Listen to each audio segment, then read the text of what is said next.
Hello.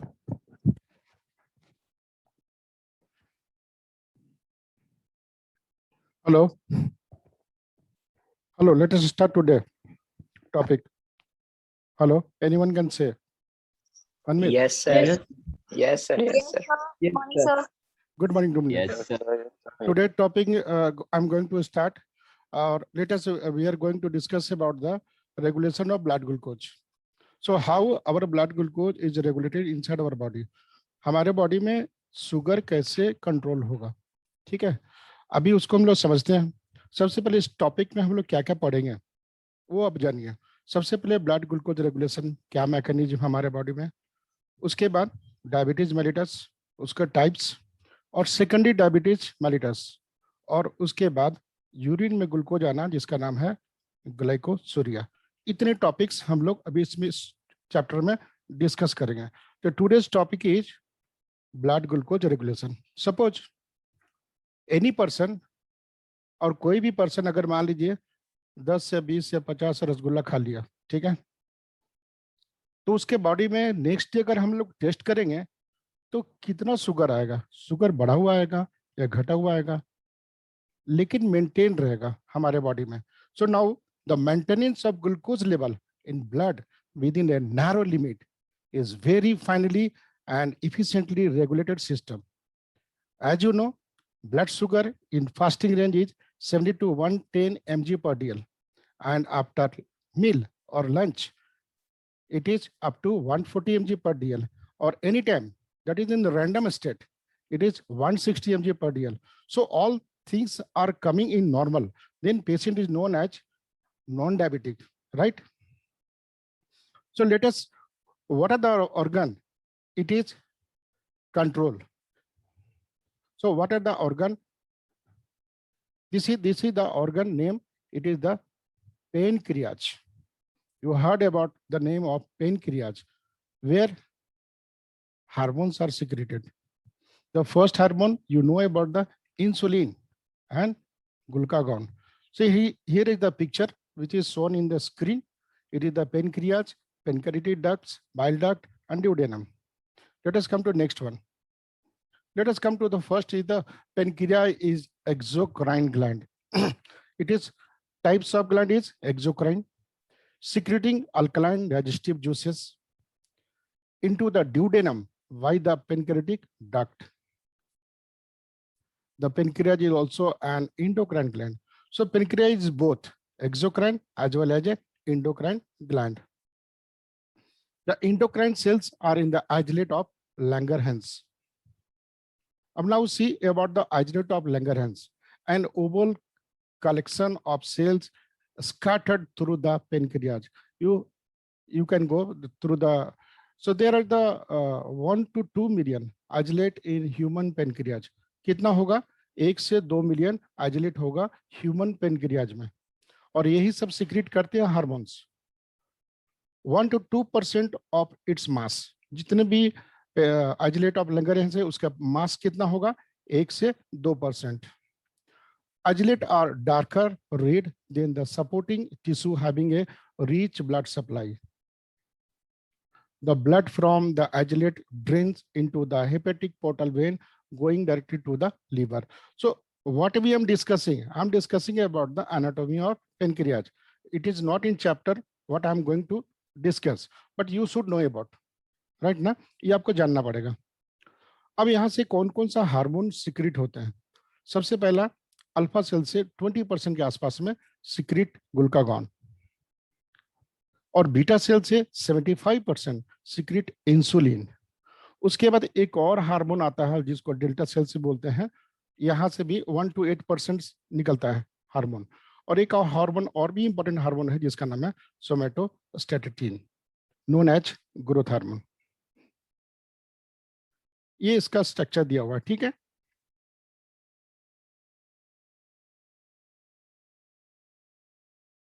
अब हम लोग इसको देखते हैं। The carbohydrate are fully digested to glucose. अगर मान लीजिए हम लोग स्टार्च खा रहे हैं, पोटैटो खा रहे हैं, राइस खा रहे हैं, रोटी खा रहे हैं, वो क्या होता है? These are the starch. तो स्टार्च क्या है? दिस इज द पॉलीसेकेराइड, और वो किस में ब्रेक डाउन होगा? ग्लूकोज में। ग्लूकोज में ब्रेकडाउन होने के बाद ये ग्लूकोज हमारे बॉडी में टोटली अब्जॉर्ब्ड हो जाएगा। देख लीजिए इसका स्ट्रक्चर दिया हुआ है, किसका है, इंटेस्टाइन वगैरह का है, blood vessels, lymph vessels, columnar epithelium cell. यहाँ पर बहुत सारे fatty acid, amino acid, monosaccharide सभी कुछ होते हैं। तो हमारे खाना खाने का मतलब क्या है, we our body wants energy, और as you know glucose is required continuous supply to the brain area for the normal working. Apart from the brain area, there is some other organ also, uh, uh, other organ also requires glucose. It is renal medulla and RBC. So these three, just they require glucose. Not suppose there is the scarcity of glucose or you have not taken any diet, then these organ will be deprived of glucose, उनको खाना नहीं मिलेगा there. तो अभी क्या होगा, अगर मान लीजिए बहुत समय तक फास्टिंग स्टेट में रहेंगे तो कुछ समय तक हमारे बॉडी में काम होगा, और वो कैसे होगा हम बताएंगे आगे, कि हमारा बॉडी कुछ समय तक चलेगा लेकिन कुछ देर के बाद 10-20 घंटा के बाद कोमा में चला जाएगा, क्योंकि हमारे बॉडी में फिर क्या बनेगा, ketone bodies. Please stop your mic, please mic stop कीजिए। हेलो, किनका माइक ऑन है? Please stop the mic. The pancreas detects the change in blood glucose. अब हमारे बॉडी में पेनक्रियाज जो ऑर्गन है जहां से हार्मोन्स सिक्रीट हो रहे हैं, वही डिटेक्ट करता है कि ग्लूकोज का कंसंट्रेशन क्या है, लो है कि हाई है, उसी हिसाब से कंट्रोल होता है। और ये स्ट्रक्चर हो गया आपको पेनक्रियाज का, गॉल ब्लैडर, ये सारे स्ट्रक्चर आपको दिख रहे हैं। दीज आर द एनाटॉमी का चैप्टर है।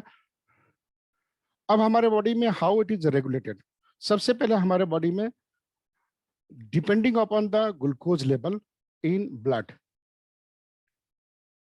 Sometimes it is low, sometimes is high.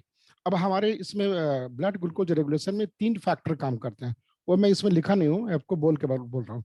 Factor involve in the regulation of blood glucose, first factor is hormone, second factor is various metabolic process, and third factor is renal mechanism.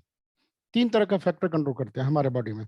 पहला काम हो गया hormones, दूसरा हो गया metabolic process, तीसरा renal mechanism. हाँ जी बोलिए, क्या हुआ? हेलो, बोलो बोलो। अब आप देखिए कि कैसे ट्रिगर होता है, हाउ इट इज ट्रिगर्ड। सबसे पहले ईटिंग फूड कंटेनिंग कार्बोहाइड्रेट, जैसे खाना खा लेंगे और कार्बोहाइड्रेट का कंटेंट है तो too much glucose in blood, blood में ग्लूकोज हाई हो जाएगा, उसी समय पेनक्रियाज स्टिमुलेट करके इंसुलिन को जनरेट करेगा, और इंसुलिन क्या करेगा, ग्लूकोज से ग्लाइकोजन और बाकी प्रोसेस स्टार्ट करेगा। और कौन कौन सा प्रोसेस होगा, जैसे ग्लाइकोलिसिस होगा, लाइपोजेनेसिस होने लगेगा, ये सब काम करेगा, यूटिलाइज करेगा। तो सबसे पहले एंट्री और उसका आउटपुट। कोई भी चीज कंट्रोल होने के लिए क्या होना चाहिए, एंट्री में ग्लूकोज हो रहा है तो उसका आउटपुट भी होना चाहिए और उसका स्टोरेज भी, तभी तो कंट्रोल होगा, सभी बैलेंस होगा। अगर मान लीजिए 100 मिलीग्राम आपने ग्लूकोज खाया तो 100 मिलीग्राम भी आउटपुट होना चाहिए, आइदर वो हमारा ऑर्गन्स यूज करे या फिर प्रोसेस में हमें एनर्जी मिले या कुछ ग्लाइकोजन में स्टोर हो जाए। तो ये सिस्टम रेगुलेट हो रही है मेनली 2 हार्मोन से। तो सबसे पहले insulin, insulin hormone is anti diabetogenic. Anti diabetogenic क्यों बोलते हैं, क्योंकि ये ब्लड शुगर लेवल को लो कर देता है। दूसरा हार्मोन है ग्लूकागॉन, जो कि अल्फा सेल से सिक्रेट होगा पेनक्रियाज से, और ये डायबिटोजेनिक है। जब हमारे बॉडी में ब्लड ग्लूकोज के लेवल लो हो जाएगा, देखिए, not eating for the several hours, not enough blood glucose in blood, तो ग्लूकागॉन सिक्रेट होगा और वो क्या करेगा, ग्लाइकोजन का ब्रेकडाउन करेगा और वहां से ग्लूकोज को राइज करेगा ब्लड में, तब हमारा बॉडी मेंटेन होगा। तो दोनों कंडीशन में, खाना खाने के बाद इंसुलिन काम करेगा, और फास्टिंग स्टेट में, बीच के स्टेज में जब आप कुछ नहीं खा रहे हो, उस समय ग्लूकागॉन और भी हार्मोन्स, बहुत सारे हार्मोन हैं, वो सब कंट्रोल करते हैं। तो अभी कुछ कुछ टर्मिनोलॉजी भी आगे आएंगे, वो मैं दिखाऊंगा। तो 2 कंडीशन में कंट्रोल होता है, एक ईटिंग फूड कंटेनिंग कार्बोहाइड्रेट और not eating food in several hours. ये मैकेनिज्म काम कर रही है। 2 हार्मोन्स आपको रिमेंबर रखना है, याद रखना है, पहला इंसुलिन, दूसरा ग्लूकागॉन। ये उसका पिक्चर है इंसुलिन एंड ग्लूकागॉन का। ये इन लोग का स्ट्रक्चर वाइज में है कि इंसुलिन क्या है, प्रोटीन है, 2 shorts polypeptide chain, small protein made up of 29। इसमें समझना क्या है कि ग्लूकागॉन का सेल्फ लाइफ बस 5 मिनट होता है। इंसुलिन जब हमारे बॉडी में ब्लड शुगर लेवल हाई होगा तब रिलीज होगा, एवरी टाइम नहीं।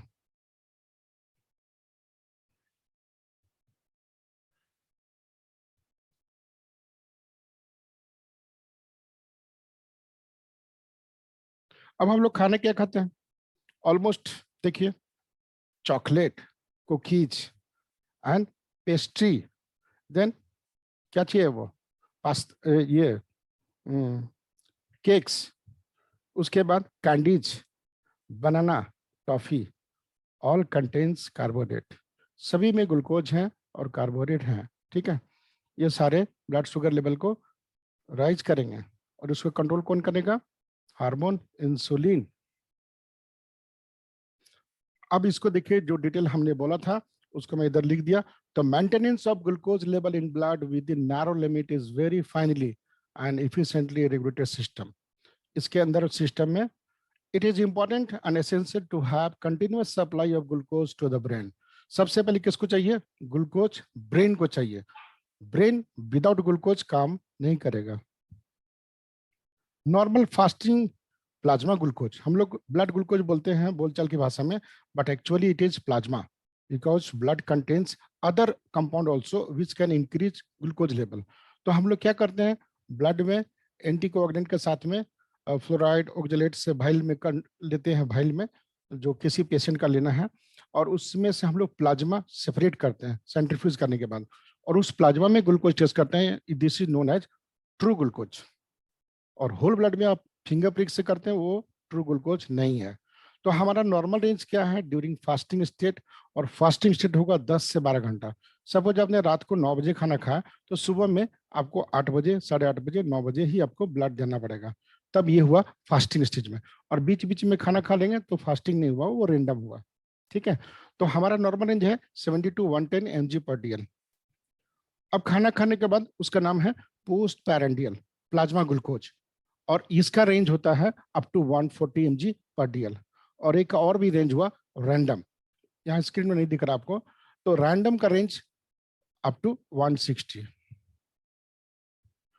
अब इसमें नॉर्मल ग्लाइसेमिक किसी बोलेंगे? प्लाज्मा ग्लूकोज लेवल अगर ये नॉर्मल रेंज पर है कोई भी स्टेज में, फास्टिंग मिले या पोस्ट पेरेंडियल पीपी मिले या फिर रैंडम मिले, हर समय ब्लड ग्लूकोज का टेस्ट का रिपोर्ट नॉर्मल आता है, तो वैसे पेशेंट को बोलेंगे नॉर्मोग्लाइसेमिक। उसके बाद hypoglycemic, plasma glucose level low as per the normal range, और ये 50 से नीचे हो गया तो उसे बोलेंगे हाइपोग्लाइसेमिक, 50 mg/dl। और हाइपरग्लाइसेमिक किसे बोलेंगे? प्लाज्मा ग्लूकोज लेवल अगर हाई हो गया, अगर 110 से 150 हो गया, मान लीजिए नॉर्मल रेंज है खाना खाने के बाद 140, आपका शुगर का रिपोर्ट किसी पेशेंट का आ रहा 170 180, तो उसे बोलेंगे hyperglycaemic. The level is maintained in its physiological limit by various factors as metabolic reaction controlled by hormone। इसमें एक और भी चीज ऐड करना था, वो मैं किया नहीं। इसमें आपको सबसे पहले 3 चीज याद रखिए। How it is control, physiologically limit में कैसे कंट्रोल होगा, वो हम इसको लिख देंगे, आज ही बना देंगे। पहला जो है हार्मोन्स, दूसरा वेरियस मेटाबॉलिक प्रोसेस, और तीसरा है रीनल मैकेनिज्म। अब मेटाबॉलिक प्रोसेस का नाम लेते हैं। तो सबसे पहले मेटाबॉलिक प्रोसेस भी आ जाएगा ग्लाइकोलिसिस। इसमें ग्लूकोज का इंक्रीज नहीं होगा, बॉडी में ब्लड में ग्लूकोज डिक्रीज होगा क्योंकि एटीपी बनेगा, ग्लूकोज से ब्रेकडाउन होने के बाद एटीपी बनेगा। उसी तरह से ग्लाइकोजेनेसिस, इसमें ग्लूकोज डिक्रीज होगा ब्लड ग्लूकोज, क्योंकि इसमें ग्लाइकोजन का फॉर्मेशन हो रहा है। और एक और वर्ड का नाम लेंगे मेटाबॉलिक प्रोसेस का, जिसका नाम है ग्लाइकोजिनोलाइसिस। इसमें क्या हो रहा है, ब्लड ग्लूकोज हाई होगा क्योंकि यहाँ पर क्या हो रहा है, ग्लाइकोजन का ब्रेकडाउन हो रहा है और ग्लूकोज ब्लड में जा रहा है। एक और प्रोसेस है जिसका नाम है ग्लूकोनियोजेनेसिस। ये क्या होगा, द फॉर्मेशन ऑफ ग्लूकोज या production of glucose by the method of by the other than the carbohydrate, उसे बोलेंगे gluconeogenesis. This process is taking place in liver, और ये लीवर में होता है। The plasma glucose level at an instant depends on the balance between glucose entering and leaving the extracellular fluid. Entry करेगा और कहाँ पे जाएगा और कहाँ खर्च होगा, उस पर डिपेंड करता है हमारे ब्लड ग्लूकोज लेवल को. Major factor which cause entry of glucose into the blood are absorption from intestine. सबसे पहले GI से absorption होता है, जो हम लोग फूड डाइट जो भी ले रहे हैं वो absorb हो रहा है. तो absorb होने के बाद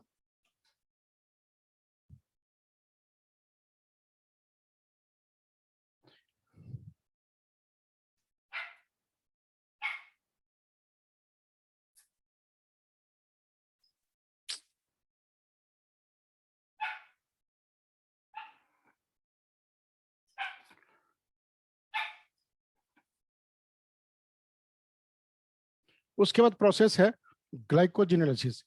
ब्लड ग्लूकोज बढ़ाने के लिए क्या प्रोसेस है? सबसे पहले जीआई ट्रैक्ट से अब्जॉर्प्शन, सेकेंड में ग्लाइकोजिनोलाइसिस यानी कि ब्रेकडाउन ऑफ ग्लाइकोजन हुआ तो ब्लड शुगर लेवल हाई हुआ. उसके बाद ग्लूकोनियोजेनेसिस, मैंने बोला था अभी जस्ट नाउ कि ग्लूकोज का फॉर्मेशन होगा अदर देन कार्बोहाइड्रेट. उसके बाद हाइपरग्लाइसेमिक हार्मोन्स, हम लोग हार्मोन्स का नाम सुनेंगे कि ब्लड ग्लूकोज लेवल कौन कौन बढ़ाते हैं. तो उसमें बहुत सारा हार्मोन है. फर्स्ट हार्मोन है ग्लूकागॉन. ये कब काम करेगा? जब ब्लड शुगर लेवल लो होगा, ब्लड में ब्लड शुगर लो होगा उस समय काम करेगा. Glucagon, epinephrine, thyroxine, GH, ACTH and glucocorticoid. उसको ले जाइए तुम. Factor leading to the depletion. अब हमारे बॉडी में या बोल रहे हैं या ब्लड में कि ब्लड ग्लूकोज कैसे खत्म होगा, कौन कौन प्रोसेस है उसे जानना है. तो सबसे पहला प्रोसेस का नाम है यूटिलाइजेशन बाय द टिश्यूज. जितने भी टिश्यू हैं जिनको एनर्जी चाहिए वहां पर यूज होगा ग्लूकोज, तो हमारा जो ब्लड ग्लूकोज का कंसंट्रेशन है वो कम होगा. उसके बाद glycogen synthesis, formation of glycogen, यानी कि नई नई ग्लाइकोजन बनेगा और स्टोर होगा लिवर एंड मसल्स वगैरह में. उसके बाद लिपोजेनेसिस यानी कि फैट्स का फॉर्मेशन. इंसुलिन कौन सा हार्मोन है? इसको बोलेंगे हाइपोग्लाइसेमिक, और बाकी हार्मोन का नाम है हाइपरग्लाइसेमिक हार्मोन्स. अभी आपके बुक्स में ये बना हुआ है, आप देख सकते हो कि ये डायग्राम जो हमने बनाया है ये हमने बुक से लिया है. ठीक है, सत्तरण के बुक से लिया है. इस डायग्राम में देखिए कि how it is inter. Dietary carbohydrate, starch, sucrose, glucose, starch, sucrose, glucose, digestion, absorption होगा, फिर ग्लूकोज इन लीवर होगा और ब्लड ग्लूकोज लेवल को मेंटेन रखेंगे. उसके बाद ग्लाइकोजिनोलाइसिस, जो बता रहा था कि एंट्री कैसे होगा. लेफ्ट साइड में जो आपको दिख रहा है वो एंट्री करने के लिए, और राइट साइड में जो दिख रहा है वो डिप्लीशन करने के लिए, खत्म होने के लिए ग्लूकोज को. तो यहाँ पर क्या हो रहा है कि देखिए ग्लाइकोजिनोलाइसिस, लैक्टेट बनेगा, फिर ग्लूकोनियोजेनेसिस होगा और फिर शुगर लेवल हाई होगा. अमीनो एसिड से शुगर बनता है, बहुत सारे अमीनो एसिड ग्लूकोज बनाते हैं, उससे ग्लूकोज बन जाएगा. और ग्लाइकोजिनोलाइसिस इन लीवर, ये तीन प्रोसेस से आपका ब्लड शुगर लेवल मेंटेन होगा, हाई होगा, बढ़ेगा, इंक्रीज करेगा. इसको कंट्रोल करने वाला कौन है? Hormone. There are two hormones. Insulin reduce करेगा, डाउन करेगा, और ग्लूकागॉन इंक्रीज करेगा ब्लड शुगर. फास्टिंग रेंज हमने बता चुके आपको 70 to 110 और पोस्ट पेरिडियल 120 to 140. अब इसका प्रोसेस देख लीजिए कि किसके वजह से कम होगा ब्लड ग्लूकोज ब्लड में. तो ग्लाइकोलाइसिस फास्ट हो जाएगा, टीसीएस साइकिल फास्ट हो जाएगा. उसके बाद glycogenesis in liver and kidney ये स्टार्ट हो जाएगा. सिंथेसिस ऑफ अदर मोनोसेक्राइड्स और अमीनो शुगर्स और HMP shunt for the pentose and NADPH start हो जाएगा. और सिंथेसिस ऑफ फैट्स, ये इसका यूटिलाइजेशन है. तो इन दोनों प्रोसेस को, एंट्री एंड अनयूटिलाइजेशन, इन दोनों को कंट्रोल करता है हार्मोन. और दो ही हार्मोन मेन है, उसके बाद और भी हार्मोन है, इपिनेफ्रिन, थायरोक्सिन, जो पहले बता चुके आपको, वो कंट्रोल करता है. अब अगर मान लीजिए कि किडनी का क्या रोल है, तो रोल किडनी का है, किडनी मेंटेन रखता है ब्लड शुगर को हमारे बॉडी में, क्योंकि ये फिल्टर होता है किडनी, सारे ब्लड फिल्टर होते हैं. तो जब ब्लड शुगर लेवल हमारे बॉडी में, just mind it, blood sugar level high होगा 180 mg/dl, कितना बोला हमने? 180 mg/dl से ज्यादा हो गया तो यूरिन में आना शुरू हो जाएगा, जिसका नाम है ग्लाइकोसूरिया, यूरिन में ग्लूकोज का आना. और ये कंट्रोल करता है रीनल रीनल मेडुला ये कंट्रोल करता है और ये अब्जॉर्प्शन करवाता है। अब्जॉर्ब नहीं होगा, ज्यादा शुगर हो गया तो वो यूरिन में आना स्टार्ट हो जाएगा और इस कंडीशन को बोलते हैं ग्लाइकोसिरिया।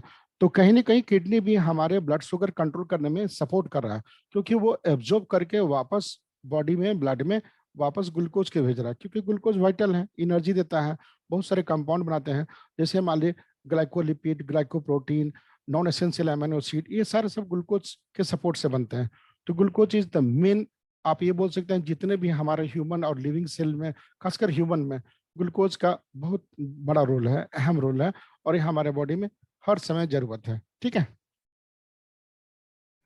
तो आप समझ लिए ये सब एंट्री का प्रोसेस और इसका यूटिलाइजेशन का प्रोसेस कंट्रोल बाय हार्मोन।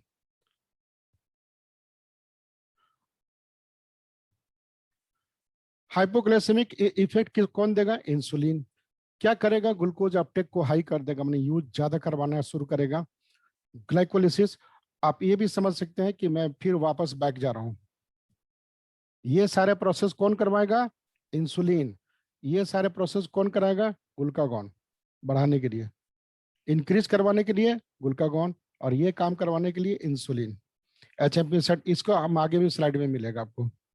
तो ग्लाइकोलिसिस को फास्ट करवाएगा इंसुलिन, ग्लाइकोजेनेसिस को फास्ट करवाएगा insulin, synthesis of other monosaccharide जैसे मान लीजिए फ्रक्टोज, गैलेक्टोज, मैनोज, ये सब कौन बनाएगा? इंसुलिन। एचएमपी सेंट को कौन हाई करेगा? इंसुलिन। सिंथेसिस ऑफ फैट को कौन बनाएगा? ज्यादा फैट बना देगा ग्लूकोज से, ये बनाएगा इंसुलिन।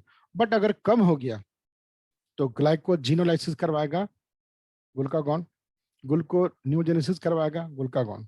ये दो प्रोसेस से ब्लड शुगर हाई होगा।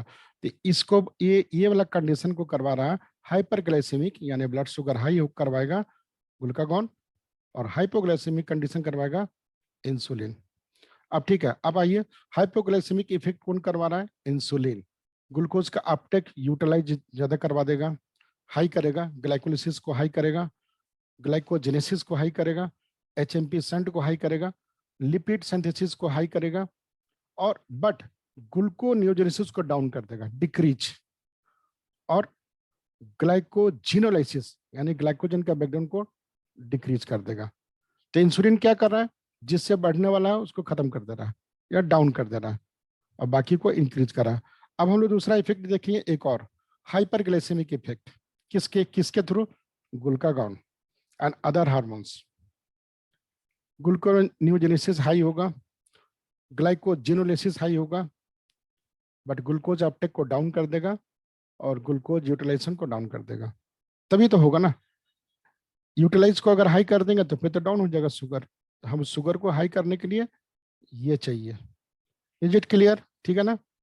और वो आपको ये पहले भी दिखा चुके हैं कब होता है। ये ग्लाइकोजन का स्ट्रक्चर है कुछ, और ये ग्लाइकोजन का भी स्ट्रक्चर है। अब हम लोग समरी में आते हैं, ब्लड ग्लूकोज कि कैसे कंट्रोल होता है। Blood glucose level once again fasting में 70 to 110, post prandial up to 140 mg per dl, and random it is 160 mg per dl. Insulin first, second is glucagon. ये दोनों कंट्रोल करेंगे various metabolic pathway and kidney. तो 3 factor हैं हमारे blood sugar को, body में blood sugar को control करने के लिए। ये 3 फैक्टर, सबसे पहले हो गया हार्मोन, सेकेंड में मेटाबॉलिक प्रोसेस, थर्ड में हो गया रीनल मैकेनिज्म। ये 3 मैकेनिज्म से हमारे बॉडी में ब्लड शुगर मेंटेन होता है। तो आप ये कह सकते हैं कि अगर मान लीजिए 20 या 30 रसगुल्ला भी खा लिए और हम डायबिटिक नहीं है, तो हमारा ब्लड शुगर कल का सुबह में अगर टेस्ट करवाएंगे तो नॉर्मल आएगा। क्यों? क्योंकि उस समय इंसुलिन रिलीज कर जाएगा बॉडी में, पेनक्रियाज में, और शुगर को नॉर्मल रेंज पर ले आएगा, बाकी चीज को बढ़ा देगा, ग्लाइकोलिसिस को बढ़ा देगा, फिर एचएमपी सेंट को हाई कर देगा। तो इस तरह से हमारा बॉडी कंट्रोल हो जाता है, या ब्लड शुगर रेगुलेट हो जाता है। ये लीवर भी है, लीवर का डायग्राम है। तो आज का चैप्टर, अब रिमेनिंग टाइम इज 10 मिनट्स। और फिर से 1 सेकेंड हम स्लाइड दिखाते जाते हैं आप लोग को, तो फिर आप लोग को रिकॉल कर लीजिएगा।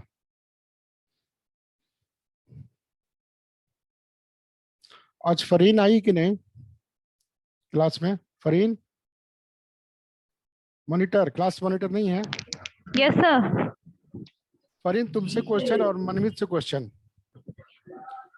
तुम दोनों से क्वेश्चन है कि how our blood sugar is regulated, कौन सा फैक्टर्स है, 3 फैक्टर का नाम बोलिए, बोलो। पहला क्या होगा, हार्मोन, बोलो तो। फर्स्ट इज हार्मोन, और सेकेंड में metabolic process, glycolysis, glycogenesis, glycogenolysis, इसको कंट्रोल करेगा। और थर्ड में है रीनल, यानी कि किडनी का एब्जॉर्प्शन। और यहाँ पर समझने के लिए क्या है कि अगर मान लीजिए यूरिन में ग्लूकोज आना शुरू हो गया तो उस प्रोसेस को क्या बोलेंगे, ग्लाइकोसूरिया। और कौन कौन सा पार्ट इसमें कर रहा है, इंसुलिन सिक्रेट करने के लिए कौन सा बॉडी का कौन सा पार्ट में है, isolate of Langerhans, it is the part of pancreas.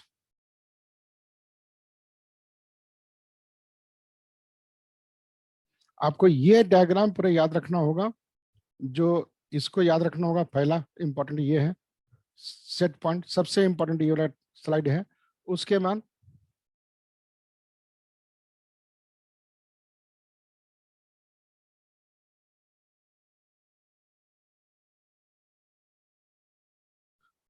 ये जो डिटेल सब कुछ लिखा हुआ है ये सब भी अच्छा है। और ये प्रोसेस भी याद रखना है, नॉर्मोग्लाइसेमिक किससे बोलेंगे, हाइपोग्लाइसेमिक किससे बोलेंगे, ये सब जो थ्योरी लिखना है। और ये इसको बहुत पूरा याद रखना है, इसी चीज को डिस्कस करना है। और इसको डिस्कस करने के लिए यहाँ पर हार्मोन्स बना हुआ है, हार्मोन्स, ठीक है। तो ज्यादा तो नहीं बोलना है आपको, जितना डिटेल हमने पढ़ाया उतना किताब में आपको एग्जाम में नहीं लिखना है। एग्जाम में लिखने के लिए how it is regulated, there is 3 factors. Hormones का नाम लिखना है, कौन कौन हार्मोन है जो कि हाइपर ग्लाइसेमिक है, ये सब हार्मोन है। इसमें देखिए नाम लिखा हुआ, ग्लूकागॉन, इपिनेफ्रिन, थायरोक्सिन, ये जो मेरा वर्ड में लिखा हुआ ये सब आपको डिटेल लिखना है, इसी को लिखना है, थायरोक्सिन, जीएच, एसीटीएच, ग्लूकोकॉर्टिकॉइड। और ऐसा नहीं है कि हम क्लास में नहीं पढ़ा रहे हैं तो ये शॉर्टकट है, ये फुल क्वेश्चन है। और आपको यही सब वर्ड लिखना है, जो जो लिखा हुआ है सही इसी वर्ड को लिखना है, इसको लिखना है, यही तो मेन है। तो हाउ इट इज रेगुलेटेड, तो हमारा बॉडी में रेगुलेट करने के लिए वेरियस हार्मोन्स हैं, जिसमें से 2 मेन हार्मोन्स, इंसुलिन जो डिक्रीज करवाता है ब्लड शुगर को, और दूसरा है इंक्रीज करवाता है ग्लूकागॉन।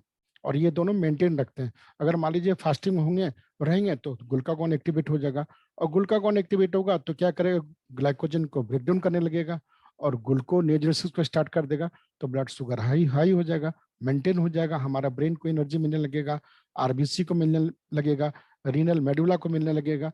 तो इस सभी जगह पर जहाँ ग्लूकोज चाहिए वहां पर सप्लाई होने लगेगा। तो हमारे बॉडी में ऐसा है कि 12 से कम 18-20 घंटा तो आराम से फास्टिंग में रह सकते हैं। अब जैसे मान लीजिए फास्टिंग कोई करता है, मान लीजिए पूजा कर रहा है, या फिर जब ये रोजा वगैरह रखते हैं उस समय आप देखते नहीं कितना कितना घंटा रखता है, 8 घंटा, 10 घंटा, 12 घंटा। तो लोग कैसे मेंटेन रखते हैं, हाउ, हमारा बॉडी मेंटेन कर रहा है ना। और इस समय ये सब हार्मोन ही कंट्रोल करते हैं, ठीक है। तब आज हमारा ऑनलाइन का पहला क्लास है, हाउ डू यू लाइक, बोलो। Very much, sir. हाँ,